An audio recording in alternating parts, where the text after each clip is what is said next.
I'd been in China twice. I did an early documentary with a British crew about changing China when they were just beginning to emerge, but it was still quite a primitive place. But I was all over the country, so I was familiar with it. And actually had Chinese friends who were scholars and others. And then we went back again to do a thing called Changing China. And then Tiananmen blew up.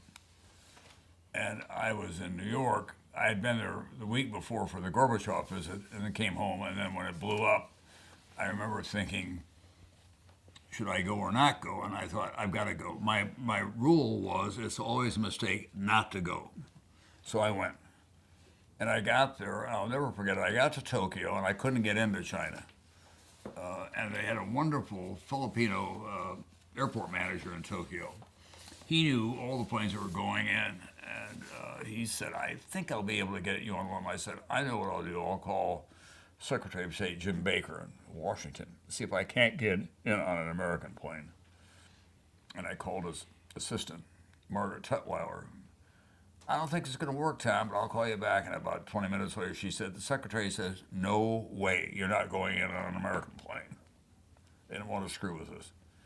So in the meantime, I got about an hour of sleep, and the airport manager in Tokyo said, I found a Canadian plane that's resupplying their embassy.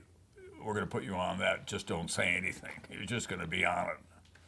So I arrived, and I'd been in Beijing a lot by then. It was astonishing. It was like we were on the moon. It was not a sound, just dead quiet. A few donkey-drawn wagons in the streets, but that was it.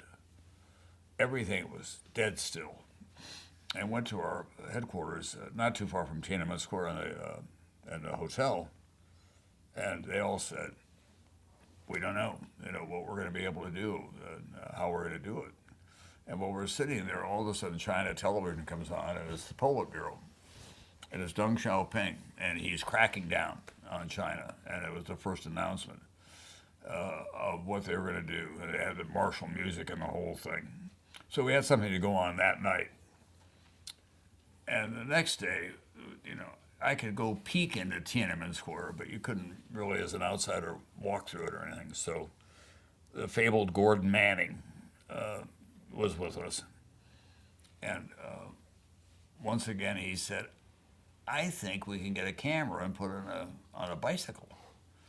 And Tony Wasserman was his ace cameraman that we had from South Africa, who had the same idea at the same time. And so we got a little cardboard box, took a little Super 8 camera, put it on the side and the back, the little pinhole thing, and got the lens right up against it.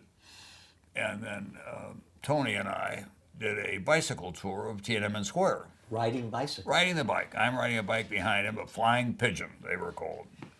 And I was just, like a tourist, saying, you can see that there are troops out here in front of Mao, in front of the tomb of Mao, and now we're going to a more commercial district. And then one guy slipped up behind us, a Chinese bicyclist, reached into the hole and tickled the lens and then drove away. But nobody else caught it. We were driving by, we knew later that the guards that were posted there were from the country. They were rural. That's why Tiananmen Square blew up. They had no sympathy for the university kids who were protesting. They were military guys, and they were everywhere. So we got all that and put it on the air, and it made a big hit in this country. Tom Brokaw's bicycle tour of Tiananmen Square.